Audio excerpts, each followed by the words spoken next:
महाराज जो कुप्पाघाट सिद्धपीठ कुप्पाघाट से पधारे हैं, उनके मुखारबिंद से हम लोग भक्ति के विषय पर विस्तार पूर्वक सुनेंगे जब तक बाबा नहीं आते। श्री सद्गुरु महाराज की जय।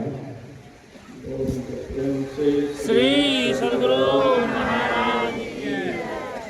श्री सद्गुरु महाराज की जय। श्री सद्गुरु महाराज की जय। सदा परिभवग्नमधिष्ठदोहं तीर्थास्पदं शिववीरं किमकं शरण्यं नृत्यार्तिहं प्रणतपादीपोतं वन्दे महापुरुषते चरणारविन्दं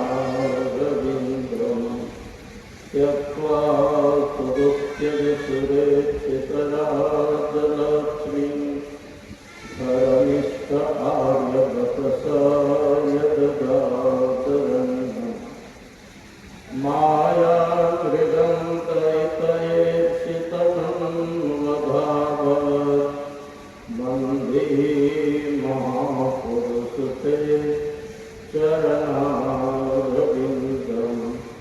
अखण्डानन्दबोधाय शिष्यसन्तापहारिणे सच्चिदानन्दरूपाय रामाय गुरवे नमः। पूज्यपाद गुरुजन, उपस्थित माताओं, भक्तिमती बहनों, मंगलमय संसमाज, आइए दो चार बार भगवान नाम का सुमिरन करें। जय जय राम, जय जय राम, जय जय राम, करो जय जय राम, जय जय राम, जय जय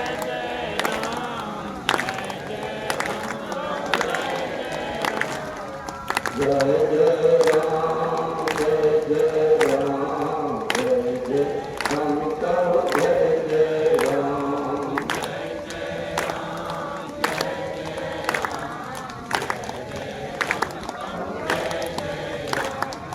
जयति जयति जय राम, ओ राम राम, जयति जयति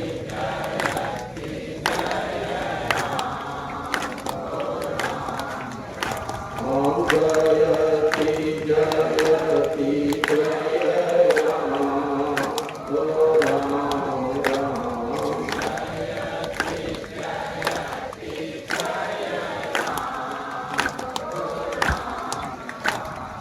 सबने प्यार करके सबके न्यारा, सबने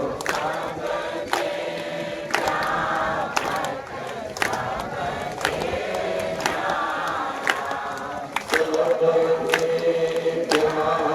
करके सबके न्यारा,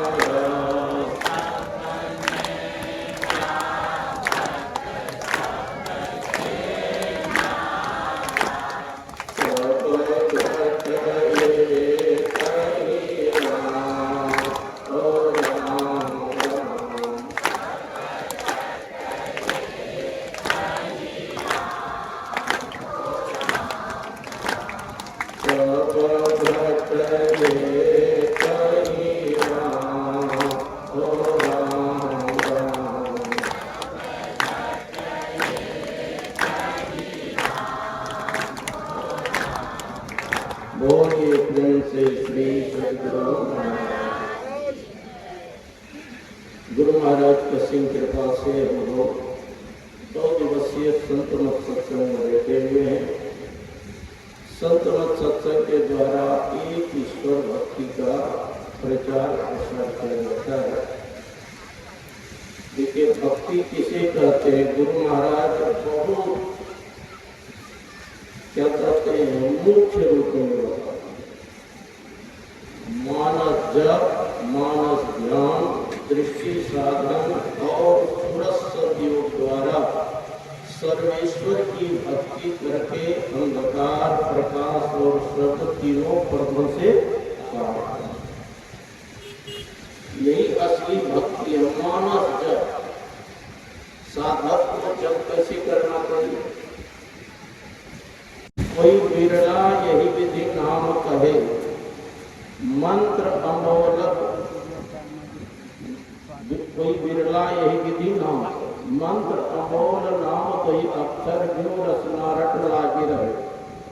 ओठ न टोल जीवन टोल, सुरति धर्मी दृढ़ाई कहे, दिन और रात रहे सुधि लागी, यही माला यही सुमरन है। जन दोलन सतगुरु ने बतायो ताकि नाव पार। इस प्रकार से जब करे, ओष्ठ भी न हिले, जिभ्या भी न डोले, अंग प्रत्यंग स्थिर रहे, मन से मंत्रावृत्ति करे। महर्षि संत सेवी प्रमाण जी महाराज कहते हैं, मन से मंत्रावृत्ति करी करी इष्ट विग्रह ध्यान भी युग दृष्टि सूरत के कर घट ज्योति जुगनू पाए। मन से ही मंत्रावृत्ति करे। जैसे सत्संग में बैठे हैं और आपका मन चला गया घर, और घर गया तो मन में सोचते कि बक्सा में क्या सब सामान रखे हैं, यहीं से देख लेते कि नहीं। जो मन भाग के चला गया है, उसी मन को लौटा लौटा के जप में लगाना है। उठते बैठते खाते पीते सोते अनित जप करें। गोरखनाथ जी महाराज कहते हैं 621 जाप अनहत उपजे आत्मा। 24 घंटा में 21,600 श्वास चलता है। अगर प्रत्येक श्वास में जप करेंगे तो अनहद उपजे आपके अनुभूति होगी। तो साधक को निरंतर जप करते रहना चाहिए। और जप करेंगे तो लाभ क्या होगा? जप करते करते जब अगर सिद्ध हो गया तो 8 प्रकार के सिद्धि प्राप्त हो। साधक नाम जपै लव लाए, वही सिद्ध अनुमादित पाओ। साधक अगर लव लगा करके नाम का जप करे तो 8 प्रकार के सिद्धि प्राप्त करते हैं। अनिमा महिमा लगिमा प्राप्ति सिद्ध वसिद्ध प्रथम, 8 प्रकार का सिद्धि प्राप्त है। बहुत बड़ा रूप धारण कर लेना, बहुत छोटा रूप धारण कर लेना, दूसरे के मन की बात को जान जाना, दूसरे के शरीर में प्रवेश कर जाना। आपके शासन से कोई दूर नहीं जा सकता है, दूसरे के शरीर में भी प्रवेश कर सकते हैं। ये 8 प्रकार का सिद्धि होता है जब करने से। एक बार लक्ष्मीपति महाराज बनगांव में रहते थे। रात्रि में कुछ महात्माओं की मंडली आती है बैरागी से, कहते सीताराम महाराज, सीताराम महाराज जी हम लोग बहुत दूर से आए हैं, हम लोगों को खीर खिलाई। 12 बजे रात्रि में पहुंचा।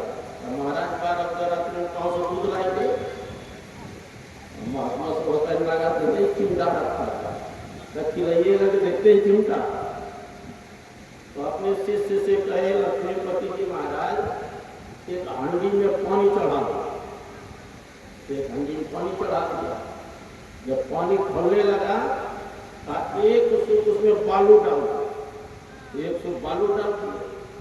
अब पूरा खलबलाने लगा, सेंट खीर जो है बन गया। महाराज बैठिए सब भोजन करने, सब बैठ गए भोजन करने। भोजन किया, देखो कितना स्वादिष्ट खीर बना था, है ना।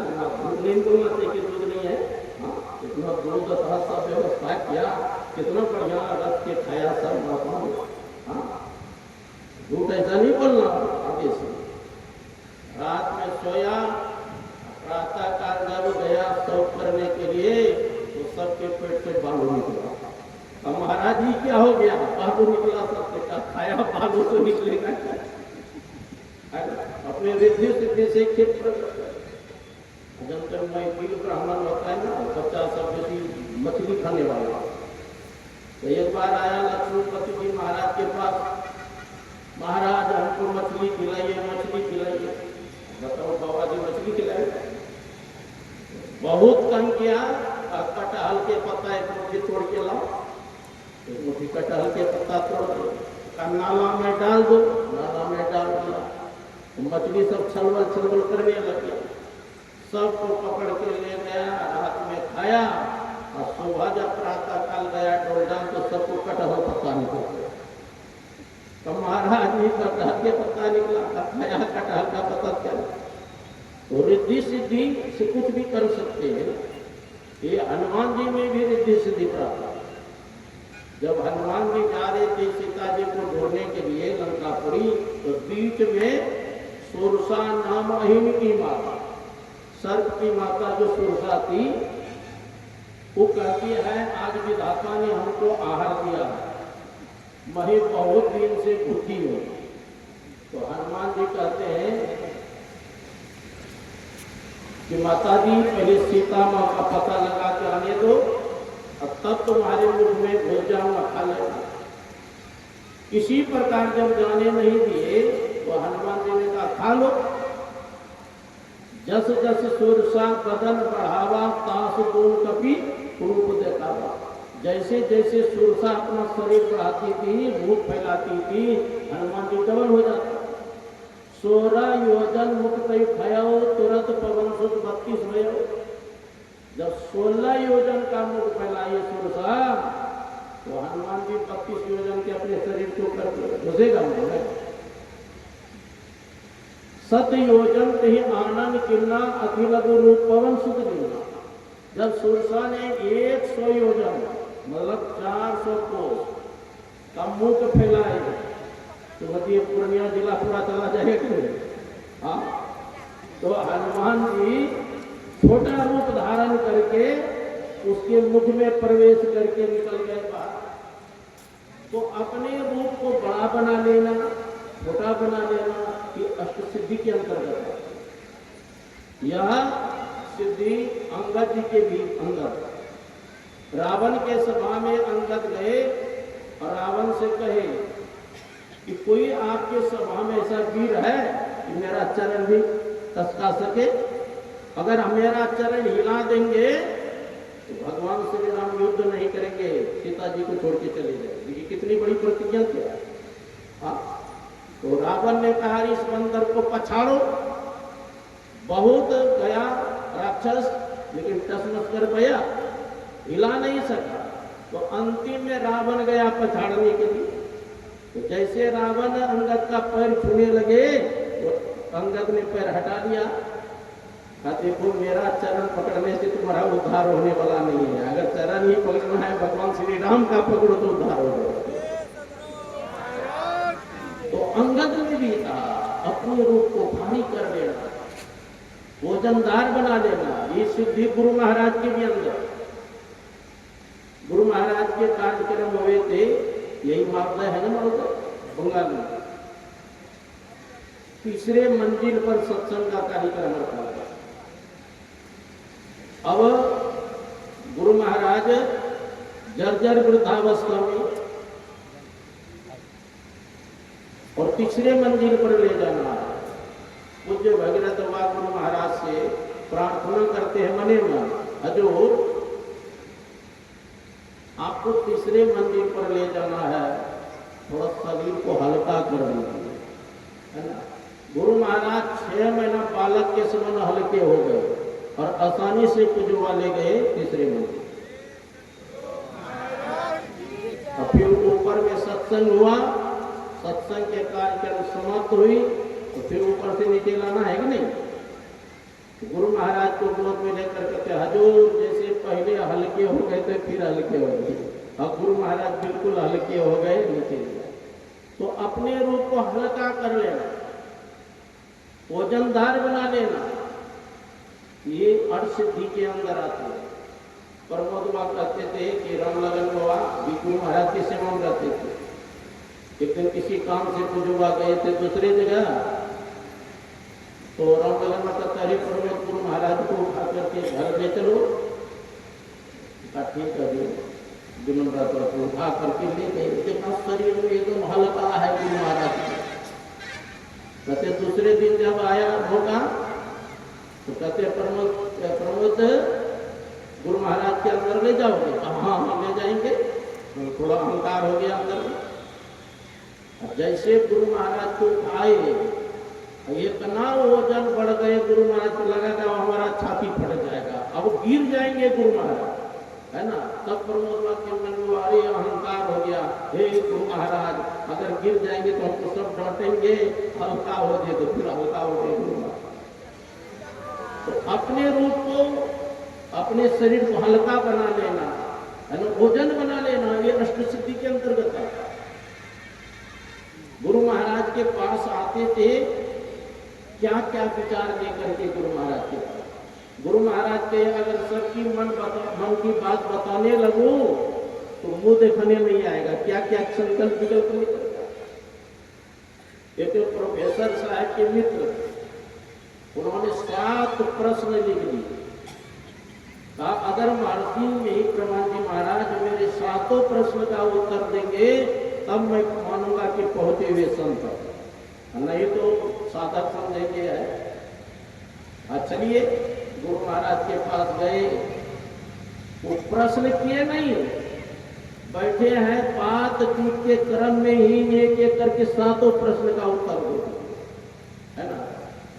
तब उनको विश्वास हो गया कि नहीं पूर्ण संत है ना। मन की बात जान जाना, आप क्या सोच रहे हैं। रामकृष्ण परमहंस जी महाराज ने कहा जैसे अलमारी, कांच की अलमारी में कुछ भी रख देते हैं तो बाहर से देख लेते नहीं कि क्या रखा हुआ, उसी प्रकार जो संत होते हैं आपके मन में क्या सोच रहे हैं, आपके मन की बात बताते हैं। तो साधक लो लगा करके नाम का जप करे तो 8 प्रकार के सिद्धि प्राप्त हो।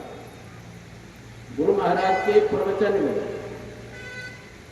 उपाघाट होता है ना पाठ, तो उसमें आया कि एक बार काशी नरेश ने शंकराचार्य महाराज और बौद्धिष्ट महात्मा को दोनों को बुलाया, का जिनका वचन सत्य हो जाएगा, एक दूसरे को, मतलब बौद्धिष्ट महात्मा का अगर वचन सत्य हो गया तो शंकराचार्य भाई को सबको बौद्धिष्ट बनवा, और शंकराचार्य महाराज का वचन सत्य हुआ तो बौद्धिष्ट महात्मा सबको वैदिक धर्म को पालन करना पड़ेगा।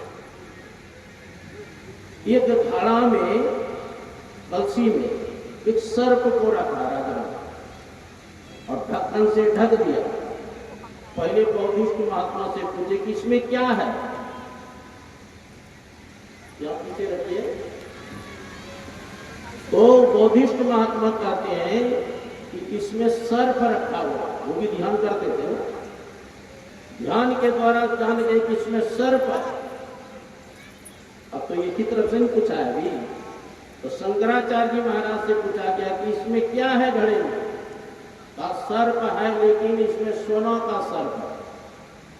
क्या बोले, सर्प है लेकिन सोना का सर्प है।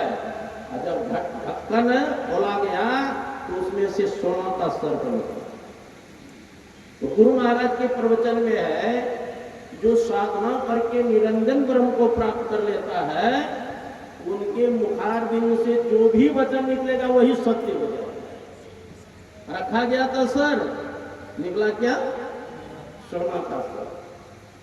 तो जो साधक निरंजन ब्रह्म को प्राप्त कर लेते हैं, उनके मुख से जो वचन निकलता है वही सत्य हो जाएगा। आप देखते हैं और घर सब जो होता है, मट्टी का ऐसे ले लेगा कदा, लो हलवा का धन में निकल जाता है, हाँ, तो सिद्धि से हो जाता है।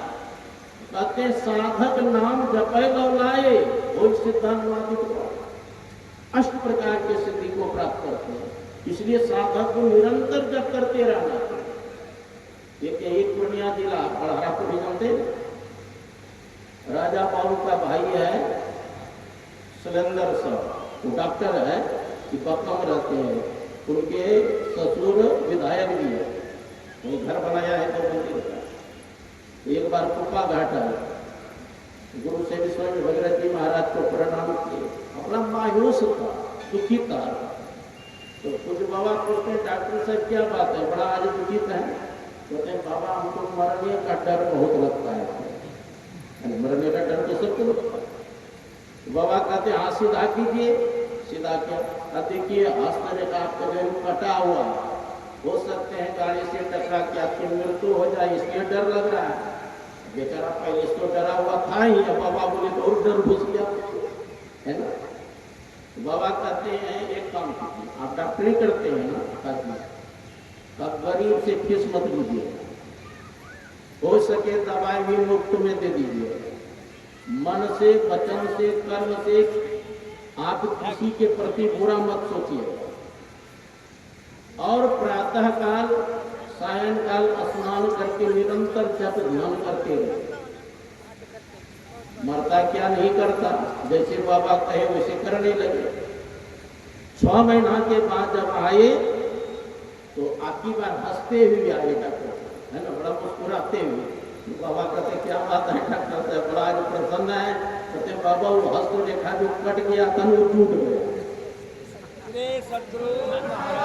तो अच्छे संकल्प करने से, जब ध्यान करने से आयु बढ़ जाता है, बुरा संकल्प करने से आयु घट जाती है।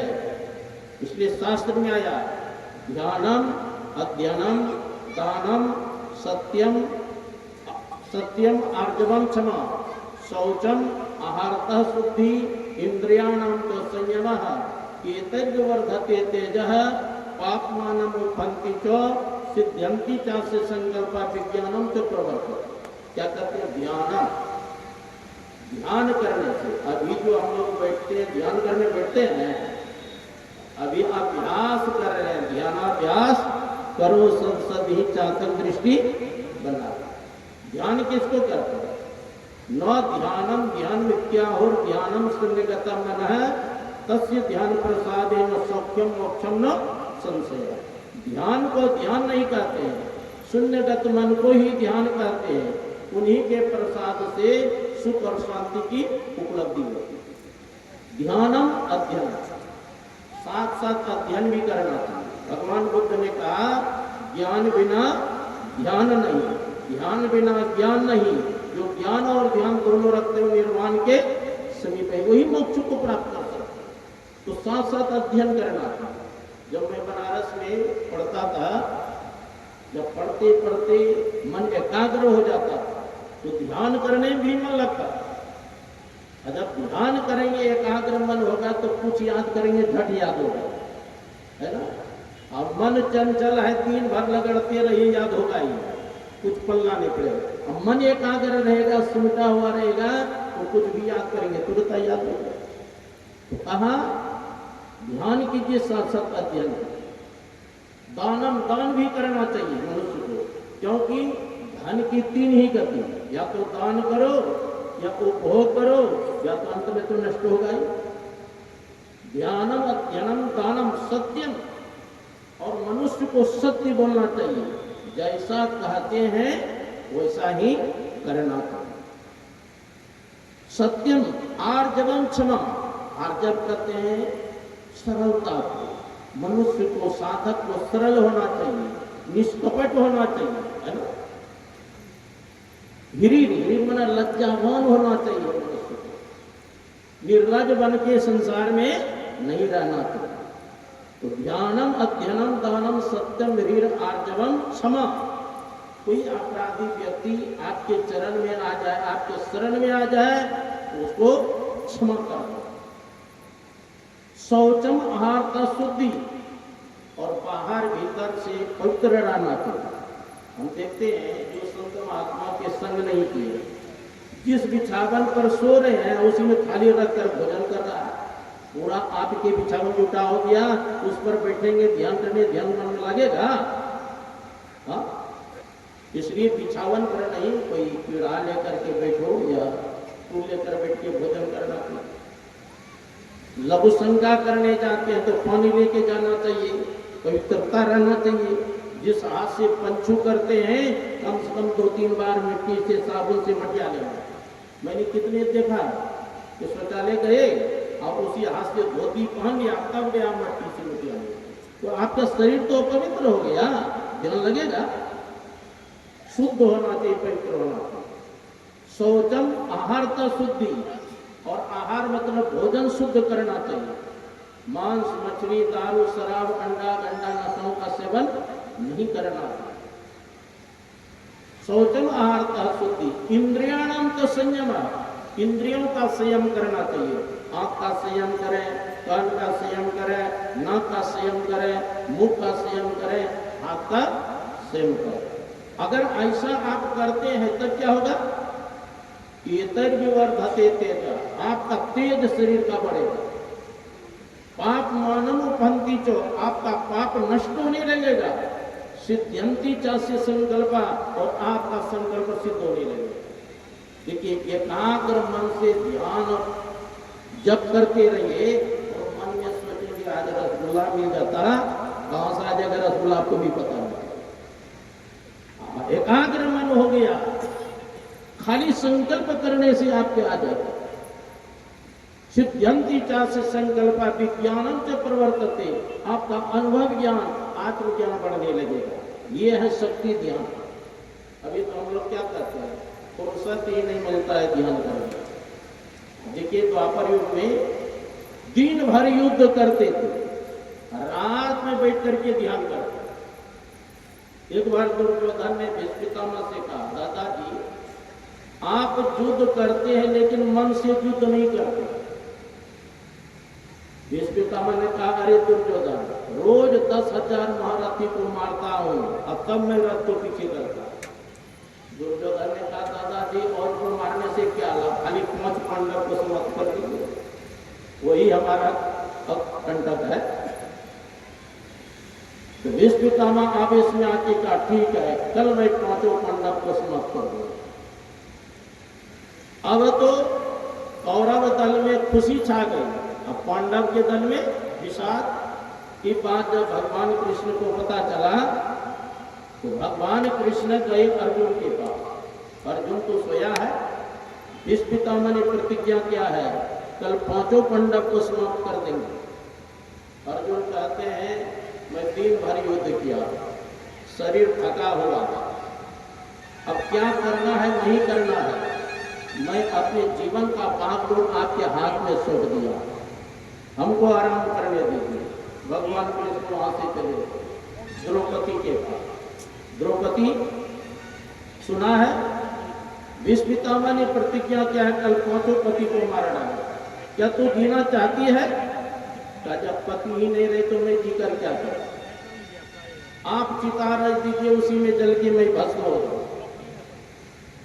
ठीक है, जलना तो सही है, चलो थोड़ा सा तीर्थाटन करेंगे। द्रौपदी को साथ में लेकर कहा गए 12 बजे रात्रि में भीष्म पितामह के शिविर में। और उस समय भीष्म पितामह आंख बंद करके अपना जब ध्यान कर रहे, भगवान कृष्ण कहते हैं द्रौपदी जाओ दादा को प्रणाम करके आशीर्वाद दो। द्रौपदी कहती है, जिस दादा ने हमारे पति को मारने के लिए प्रतिज्ञा किया है, आप कहते हैं उसको प्रणाम करने के लिए? भगवान कृष्ण कहते हैं, मेरा आदेश है, जाओ प्रणाम करो। खुद ही बाहर खड़े रहे, भीतर भेजा पंचाली को, यतिवर बाबा के चरणों में अपना मस्तक धर दो। अर्धरात्रि की बेला में भी भीष्म की लगी समाधि थी, अब मन प्रभु चरणों में लीन हुआ, वो जगन कोई व्याधि।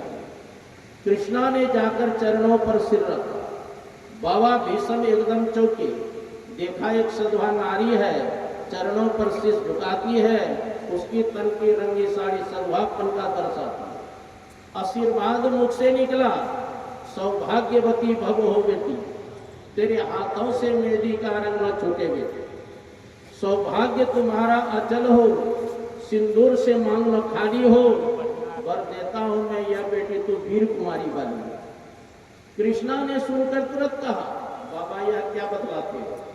कल तो प्रतिज्ञा किया है हमारे पति को मारने की, कल और आज कुछ और कहा।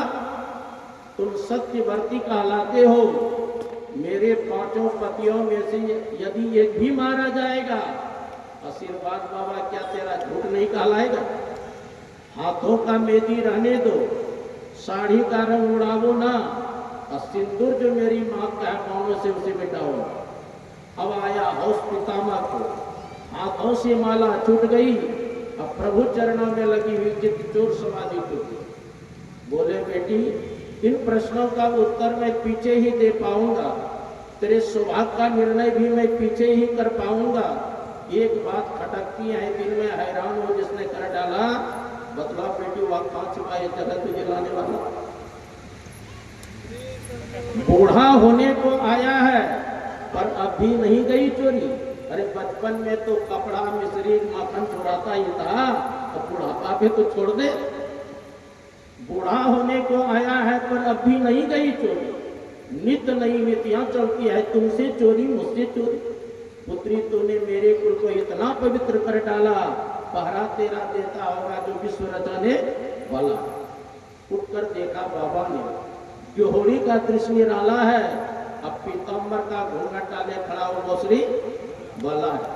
चरणों से जाके निपट गए, छलिया छलने को आया है, अब भक्तों की रक्षा करने को दासी का भेष बना। कहते हैं द्रौपदी का जूता था पीताम्बर के कोने में, और में करुणा का भार भी लगे पीताम्बर रोने। हे दुर्पसुता मेरी बेटी, जाओ विजय तुम्हारी है, अब पतियों का पालन पाता होगा जब रक्षक कृष्ण मुरारी। जाके राखे साइया मार सके न कोई, पालन बाका कर सके जो जग मेरी। कहने का मतलब है कि भीष्म पितामह भी 12 बजे रात्रि में ध्यान करते थे। हम लोगों को करना चाहिए कि नहीं?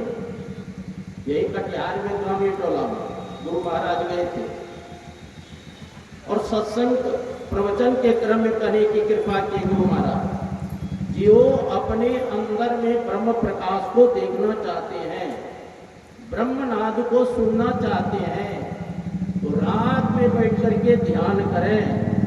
आलस सतावे सो जाए फिर उठ करके ध्यान करें। तो रात में उठकर कौन ध्यान करेगा? जो सवेरे भोजन कर लेंगे, सवेरे सो जाएंगे, वही ना रात में उठ के ध्यान करेगा। हाँ, इसीलिए चरणदास जी महाराज कहते दिन को हरि सुमरन करो। दिन भर क्या करो? परमात्मा का नाम का सुमरन करो। दिन को हरि सुमरन करो, रैन जागी कर ध्यान, रात में जग करके ध्यान करो। हाँ, हम देखते हैं गुरु से भी स्वयं भगत जी महाराज रात में ही जब नींद उठते हैं तभी बैठ जाते ध्यान, है ना? क्योंकि 12 बजे रात शांत रहता है, सब सो जाता है। हाँ, बैठ करके ध्यान करते। राम लगन वाकों में कृपा घाट आया था, तो रात में कभी नींद टूट जाती थी तो देखते रात में बैठे रहते थे। तो जो ध्यान करने वाला है वो रात में बैठ करके ध्यान करते। ये कुलदीप बाबा थे गुरु महाराज के से। मैं गया था नासिक में कुंभ मेला में थे, तो 5 बजे ही भोजन हो जाता था सब, और सब आप सड़का करते थे, विलंब से सोते थे और सवेरे सो जाते थे। और जब 12 बजे रात होता था सब सोए हैं, आप उठ करके बैठ के ध्यान करते थे। और जब 4 बजता था अच्छा कर टान के सो जाते। तो जो महात्मा उठे कहते महाराज अभी सोने का बेला है, अभी ब्रह्म मुहूर्त है, उठिए। तो जो महात्मा रात में उठे का पता है रात भर महाराज जी बैठ के ध्यान किया भजन। तो जिनको ध्यान करने का शौक है तो रात में बैठ करके ध्यान करते। भगवान कृष्ण स्वयं ध्यान करते थे। आपके मन में आश्चर्य होगा वो किनका ध्यान करते थे? स्वयं भगवान थे, वो किनका ध्यान करते थे? भागवत में लिखा है ब्रह्मे मूर्ते उत्थाय वायु पस्पृश्य माधव दध्यो प्रसन्न करना आत्मानम तम सब। ब्रह्म मुहूर्त में ही भगवान कृष्ण उठ जाते थे, हाथ मुंह पर धो करके अपने आत्म स्वरूप का ध्यान करते थे। उस समय रोम रोम आनंद से खिल उठता था। ध्यान करना चाहिए। कोपा घाट एक आए सत्संगी, गुरु महाराज को प्रणाम किए, कहा जो ध्यान में मन लगे दया किया जाए, कृपा किया जाए। गुरु महाराज उसको देखे नीचे से ऊपर, देखो जी मेरी कृपा तुम्हारे पास जाती है और तुम ब्रह्म मुहूर्त में सोए रहते हो, कृपा लौट के आ जाती है। बैठ के ध्यान नहीं करते, खाली कहेंगे कृपा की। अरे ध्यान करेंगे बगैर मांगे कृपा बरसेगी गुरु महाराज। हाँ, ध्यान करना चाहिए। बड़े बड़े महापुरुष भी ध्यान किए, भगवान शंकर भी ध्यान करते थे नहीं? रामायण में लिखा है ना, शंकर सहज स्वरूप संहारा, लाग समाधि अखंड अपारा, बीते संवत 87 तजी समाधि शंभु अविनाश। 87,000 वर्ष तक बैठे रहे समाधि। आजकल चला है जागो जागो महादेव, 27 मिनट भी नहीं बैठेंगे भगवान शंकर की कहेंगे जागो जागो महादेव। अरे वो तो जगे हुए, तुम न जगो कुंभकर्ण के तरह सोए रहते हो। हाँ, वो ध्यान करे 87,000 वर्ष तक। हम लोग 87 मिनट भी नहीं बैठते हैं और सोचते हैं पूरा पिंड ब्रह्मांड आ जाए हम होगा। ध्यान करना पड़ा है सबको, हम लोगों को भी ध्यान करना चाहिए। तो चरणदास जी महाराज कहते हैं, दिन को हरि सुमरन करो, रैन जागी कर ध्यान। रैन जाके क्या करें? ध्यान। उठ बैठो रटना रटो, प्रभु से लाभ हो। जागे ना पिछले पर, अगर ब्रह्म मुहूर्त में नहीं जगे, जागे ना पिछले पहर, करे न गुरुमत जाप, अब मुंह फाड़ी सोवत रहता को लागे पा। ब्रह्म मुहूर्त में उठ करके जो ध्यान जप नहीं करते हैं उसको पाप लगता है। तो पाप क्यों लगे? बैठ के ध्यान करना चाहिए कि नहीं? अरे दिन भर व्यस्त रहते हैं इधर उधर, रात्रि में समय निकाल करके ध्यान। जो ध्यान करने वाला है वो किसी भी परिस्थिति में ध्यान कर सकते हैं, और जिनको ध्यान करने का शौक नहीं है, कितना भी सुविधा रहे फिर भी ध्यान नहीं कर पाते। ध्यान करना चाहिए। अभी हम लोग पाठ में सुने, शिव अज सुख सनकादिक नारद, जे मुनि ब्रह्म विचार प्रसादत, सब कर मत खतनाया कि आप करिए राम पद पंकज में। किसका किसका विचार है? भगवान शंकर का विचार है, ब्रह्मा जी का विचार है, नारद मुनि का विचार है, सनक सनंदन सनत कुमार का विचार। और जो ब्रह्मज्ञानी हो गए हैं और जो नहीं है उसका भी क्या विचार है? करिए राम पद पंकज लिया, राम के चरणों में प्रेम कर। बाबा देवी साहब रामायण का गोष्ठी हो रहा था, सम्मेलन, तो पाठ हुआ तो बाबा देवी साहब ने कहा कि राम का चरण क्या है जिसके चरणों में प्रेम किया जाए? तो सब चुप। तो बाबा देवी साहब के राम का चरण है बिंदु। क्या है? श्री गुरु पद नख मणिगण ज्योति सुमृत दिव्य दृष्टियो। गुरु महाराज के चरण नख में मणियों की ज्योति है, जिनका स्मरण करने मात्र से हृदय में दिव्य दृष्टि हो जाती है। अपने अंदर में चरण क्या है? वही बिंदु। मुझे वह गुरु महाराज से निवेदन किया, जो दिव्य दृष्टि तो दृष्टियुक्त साधन से होता है, लेकिन प्रकाश का शुरुआत कहां से होती है? गुरु महाराज कहे, गुरु रूप का ध्यान करने से वहीं से प्रारंभ हो जाता है प्रकाश, है ना? दृष्टियोग से तो होता है। तो कहते हैं चरण क्या है? ये बिंदु। देखिए आरती में गुरु महाराज सब खोल के लिख दिए। आरती तन मंदिर में कीजिए। कैसे? दृष्टियुगल कर सन्मुख दीजिए। सन्मुख देंगे तब क्या होगा? चमके बिंदु, बिंदु का दर्शन। सूक्ष्म अति उज्ज्वल ब्रह्म ज्योति अनुपम लग लीजिए। जगमग जगमग रूप ब्रह्मांड निरखी निरखी ज्योति तक। यहां तक दृष्टि हो। इसके बाद शब्द सुरत अभ्यास सरल तरह करी करी सार शब्द गही लीजिए। ऐसी जुगति कयागढ़ त्यागी भव ब्रह्म देह सकल। इस प्रकार से साधना करें, दोनों दृष्टिधार एक हो जाएगा। क्या होगा? दलन मोहतम सोसु प्रकाश। दलन मोहतम। पहले माताएं लोग जाता में दाल करती है ना, चना के, मौसरी के, खेसारी के। तो क्या होता था? दाल का भूसा अलग हो जाता था ना, तो दाल अलग का। उसी प्रकार अंदर में प्रकाश होने पर दलन मोहतम, मोह मतलब अज्ञान आपका समाप्त होगा, और सोसु प्रकाशो, प्रकाश होगा। सबको आता है प्रकाश। बड़े भाग और आवई जासो, जो गणभागी है, गुरु के चरणों के अनुरागी है, उसी को प्रकाश अपने अंदर में देखते हैं। कई प्रकार का आपके अंदर प्रकाश होगा, पीली नीली लाल सफेदी स्याही सन्मुख आता है, और छट छट छट छट बिजली छट के भोरकाता है, दिखाता है। 5 तत्वों का 5 रंग देखने में आएगा। देखो मिट्टी का रंग कैसा है? मिट्टी का रंग बताया गया है पीला, लेकिन पीला देखने में आता है। जल का रंग है लाल, लेकिन लाल देखने में आता है। अग्नि का रंग है काला, लेकिन काला देखने में आता है। वायु का रंग है हरा, हरा देखने में आ रहा है। आकाश का रंग है सफेद। देखो असल है अपने अंदर, बाहर क्या है? नकल है। हाँ, नकल करने भी सबको नहीं आता है सबको।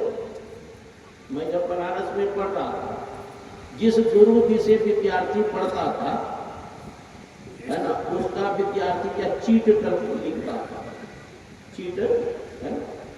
तो पूछा विद्यार्थी ने कि लिख करके जाते हो चीट फंसेगा? वो क्या कहते थे? उत्तर प्रश्न कुछ भी रहे, लेकिन यही हमारा उत्तर रहेगा, है ना। प्रश्न कुछ भी रहे, लेकिन उत्तर हमारा यही रहेगा। वो पास हो गया, गुरु जी पढ़ाने वाले ही फेल हो गए। नकल करने के लिए भी चाहिए दिमाग, है ना। मैं तर्क संग्रह का जब गए थे, एक मुसलमान के लड़का भी गया था परीक्षा देने के लिए पूर्वदिमा में। उसके पास तर्क संग्रह पुस्तक भी था। अब कहां से लिखेंगे पता ही नहीं उसको, क्योंकि कभी पढ़ा ही नहीं था। पुस्तक रहते हुए भी नहीं लिख पाएंगे, क्योंकि जो पढ़ा है वही नकल भी कर सकता है ना। वही अकल होगा तभी नकल करे। एक लड़का का शादी हुआ, शादी करने के बाद आए घर, तो अपने पत्नी से वो लड़का कहते थे, हे चंद्रमुखी। पत्नी बहुत खुश रहती थी। कुछ दिन के बाद कहने लगे, क्या? हे सूरजमुखी। सूरजमुखी देखे ना, जैसे जैसे सूर्य जाता है वैसे वैसे घूमता है ना सूरजमुखी। तो पत्नी कहने लगे, पहले कहते थे आप चंद्रमुखी, अब सूरजमुखी कहने लगे। जब बहुत बिगड़ने लगी, वो लड़का कहते हे ज्वालामुखी। तो कहने का मतलब है कहीं चंद्रमा है तब न पहुंची थी। जब तक असल नहीं होगा कोई नकल करेगा? हाँ, असल का ही नकल करते हैं। जैसे पढ़ते थे हम लोग, बिंदु किसे कहते हैं? जिसका स्थान हो, परिमाण कुछ न हो, उसको बिंदु कहते हैं। और रेखा उसको कहते हैं जिसमें लंबाई ही लंबाई हो, चौड़ाई मोटाई न हो। तो ऐसा रेखा, ऐसा बिंदु बना सकते हैं। जैसे कलम के नौक रखते हैं, कहते मान लिया जाए यह बिंदु है, इसका मतलब असली नहीं है, बना हुआ वो बिंदु। अब कुछ न कुछ चिन्ह तो हो ही जाता है। कलम के डांड देंगे, उसमें भी कुछ न कुछ चौड़ाई होगा। लेकिन हम लोगों की जो दृष्टिधार है, इसमें सिर्फ लंबाई ही लंबाई है। यही दोनों दृष्टिधार एक होगा तो असली बिंदु होगा अपने अंदर। स्वामी व्यासानंद जी महाराज हम गए थे गुजरात, एक नरियात है संतरामा, तो वहीं एक जगह शिव मंदिर में प्रवचन करने के लिए एक ब्राह्मणी आई और स्वामी जी से कहने लगे, महाराज हम जो है ना शिवलिंग की पूजा नहीं करते। कहा क्यों नहीं करते हैं? क्योंकि मैंने पढ़ा है कि जब सती जी का शरीर छूट गए तो भगवान शंकर सती के विरह में कभी ब्राह्मणों के बस्ती, कभी अहिरों के बस्ती, कभी जंगल नंगड़ंग होकर के चल रहे। तो ब्राह्मणों ने श्राप दे दिया कि आपके शरीर से लिंग धड़ से अलग हो जाए। जैसे श्राप भी अलग हो गए, वो उपद्रव करने लगे। सारे देवताए भगवान शंकर से प्रार्थना किए कि इसको धारण कीजिए। का धारण तब करेंगे जब आज से उसकी पूजा हो। तो कोई स्फटिक से शिवलिंग बनाए, कोई मिट्टी से शिवलिंग बनाए, कोई बालू का बनाए, और कहा इसका जो पूजा करेंगे मनोकामना पूर्ण होगा, इसलिए मैं पूजा नहीं करती हूँ। तो स्वामी जी ने कहा करना तो पड़ेगा ही। बिंदु इसको कहते हैं, शास्त्र में दिया है बिंदु नाद महालिंगम शिव शक्ति निकेतनम देहम स्वाल्यम प्रोक्तम सिद्धितम सर्वदेव। बिंदु नाद ही महालिंग है और शिव शक्ति का निकेतन बना घर है। बिंदु रूप से मां पार्वती विराजमान है और नाद रूप से भगवान शंकर विराजमान है। जब तक बिंदु और नाद की उपासना नहीं करेंगे तब तक परम कल्याण नहीं होगा। दूसरे जगह कहते हैं बिंदु नाद महालिंगम विष्णु लक्ष्मी निकेतनम देहम विष्णुवालयम प्रोक्तम सिद्धतम सर्वदेव। इसी शरीर को ठकुरवाड़ी कहते हैं और बिंदु रूप से लक्ष्मी मां विराजमान है और नाद रूप से भगवान विष्णु विराजमान है। जो बिंदु और नाद की उपासना करते हैं, भगवान विष्णु की उपासना हो गई, लक्ष्मी की उपासना हो गई। जो बिंदु नाद की उपासना करते हैं, पार्वती की उपासना हो गई और भगवान शंकर। छूटा कोई? तो असल में अंदर में है, बाहर नकल। तो हम लोगों को ध्यान करते रहना, यही राम का चरण है, गुरु का चरण है। क्या? ये बिंदु बिंदु दोनों दृष्टि धार को एक करें।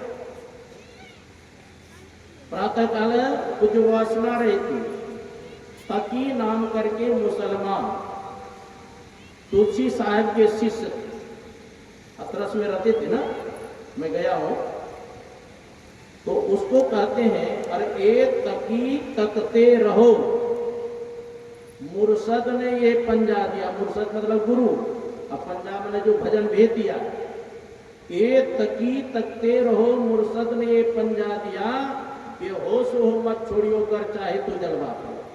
अगर अपने अंदर प्रकाश को देखना चाहते हो, तड़क भड़क को देखना चाहते हो, बेहोशी मत हो जाना, अचेत मत हो जाना। महाराज जी इस रास्ता से और कोई गए कि हमें को बता रहे हैं, बहुत फकीर गया है, मंसूर सरमद को अली और शम्स मौलाना हुए, पहुंचे मिश्रा से जिसने के दिल पुख्ता किया। जिन्होंने विश्वास किया इसी रास्ता से गया है। रास्ता है सहरग में दिलवर पे जाने के लिए, वो परमात्मा के पास जाने के लिए उस सहरग में रास्ता है, सुषमना में रास्ता है। इसी को भगवान कृष्ण गीता में अर्जुन को समझाते हैं। अगर मोक्ष मुक्ति को प्राप्त करना चाहते हो, क्या करना पड़ेगा? स्पर्शान कृत्वा बहिर्वह्यम चक्षुषेवंत्रे भ्रुवो प्राणापान समकृत्वा नासाभ्यंतरचारिणो यतीन्द्रियम नो बुद्धिर्मुनिर्मोक्ष प्रायणः विगतेच्छा व्याक्रोधो या सदा मूर्ति। क्या कहते हैं? स्पर्शान कृत्वा, हम लोगों की जो 5 ज्ञान इंद्रियां है, 5 विषय के तरफ प्रवाहित हो। भगवान कृष्ण कहते हैं उन 5 विषयों को अंदर मत आने दो, बाहर ही निकालो। प्राण अपान वायु को सम करके अपने दृष्टि को त्रिपुटी के बीच में स्थिर करो। 5 ज्ञान इंद्रियां, 5 कर्म इंद्रियां, 4 अंतःकरण इंद्रियों को बस करो। विगतेच्छा क्रोध, इच्छाओं का त्याग करो, क्रोध का त्याग करो। ऐसा जो साधक करते हैं वही मोक्ष मुक्ति को प्राप्त कर सकते। जहां देखने के लिए कहा है, साधक का काम है एक तक से देखते रहो, क्या होगा नहीं होगा सब गुरु महाराज करेंगे। साधक का काम है देखते रहना। गुरु महाराज जी के सब पद में साधना संबंधी बात करते हैं। सुषमनिया में मोरी नजर लागी, कैसे नजर लागी? अगल बगल कहूं दृष्टि न डोले, सन्मुख बिंदु पकड़ लागे, सुषमनिया में मोरी नजर। अगल बगल नहीं, जहां देखने के लिए कहा एक टक से देखते रहे। सुषमना के ध्यान अगर थोड़ा देर कर ले, क्या होगा परिणाम? मुहूर्त मतियो बच्चन न सागरी मनसा सह सर्वं तरति पापानाम तस्य जन्म शताब्दी। मुहूर्त मत में थोड़ा देर भी एकाग्र मन से सुषमना में अगर देखते रहेंगे तो कहते हैं कई जन्मों के पाप जल के भस्म हो जाए। यदि शैलसमं पापम विस्तीर्णम बहुयोजनम विद्यते ध्यान योगे नान्यो भेदा कदाचित। कई योजन तक अगर पूर्व जन्म का पाप है वह ध्यान योग से नष्ट हो जाएगा और पापों का नाश करने वाला कभी कुछ नहीं। रांची में एक सत्संगी का लड़का 4-5 घंटा बैठता था ध्यान, लेकिन उसको लत लग गया थोड़ा सा प्रशंसकारी आदमी का संग। अब दिन में ही है ना युवक से मिल करके दुकानदार के पास जाते थे, 3 नेट दिखा करके पैसा कमाते और उसको समझाते थे ऐसा क्यों करते हो, है ना। कतनो समझावे माने ही नहीं, का दिखेगा कल अखबार में आएगा ना, खाता था। और उसको पूछते ऐसा क्यों करते, पाप क्यों करते हैं, यही कहता था यदि सहस्रम पापम विस्तृणम भूयोतन विद्यते नन्यो वेदकथा, सब पाप भस्म हो जाएगा देह। तो दोनों काम करेंगे ऐसा होगा जी, असर खटाया फुलाया होगा, लोग हंसना भी चाहेंगे, गाल भी फुलाना चाहेंगे, नहीं से नहीं होगा। हाँ, तो ध्यान के द्वारा सभी पापों का नाश होता है। भगवान शंकर शिव संगीता में कहते हैं शिरः कपाले रुद्राक्षम विवरम चिंतयत यदा तदा ज्योति प्रकाशस्य विद्युत पुंजस्म प्रवाह एतत् चिंतेन मात्रेण पापानां संचयो भवेत् दुराचारो भी पुरुषो लभते परम।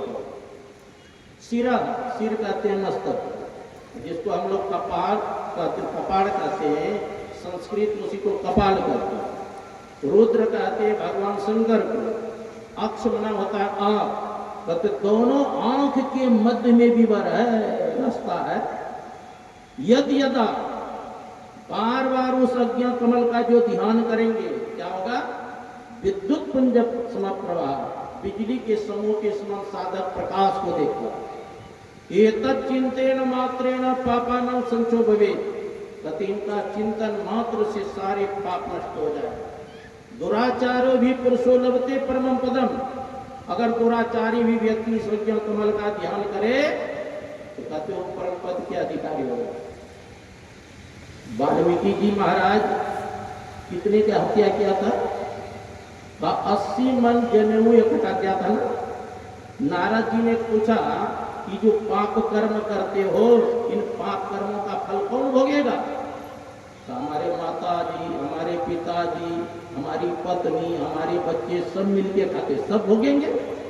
अच्छा के पूछ के आप पूछने गए, पिताजी मैं जो दूसरे को मार करके संभाल लाता हूं तो पाप के भागी बनेंगे कि नहीं, तो हम पाप के भागी नहीं बनेंगे। माँ भी जवाब दे दिए, पत्नी भी जवाब दिए, बच्चे भी जवाब दिए। तब चरणों में आके नारद बात गिरे कि महाराज जी कोई पाप के भागी नहीं, हम ही को भोगना पड़ेगा, कोई युक्ति बता दीजिए जिससे पाप से हम बच जाए। तो नारद जी ने उसको मंत्र बता दिया, ध्यान करने के लिए कला बता दी। कितना दिन बैठे, कहते हैं 88,000 वर्ष तक बैठे रहे भाई। पूरे शरीर में दिमक लग गया था, दिमक सारे शरीर के मांस को खा गए थे, हड्डी में प्राण लटका हुआ, जैसे आम के वृक्ष में टिकोला लटका रहता है कि नहीं, वैसे प्राण लटका हुआ था हड्डी में। तब ब्रह्मा जी ने अपने कमंडलों से जल लेकर छिड़के, पूर्ववत शरीर हो गए, और जैसे उठे वैसे संस्कृत का उच्चारण हुआ मुख से, वही वाल्मीकि रामायण में लिखा, उसी का है ना। भगवान श्री राम के जन्म के पूर्व ही वाल्मीकि रामायण लिखी।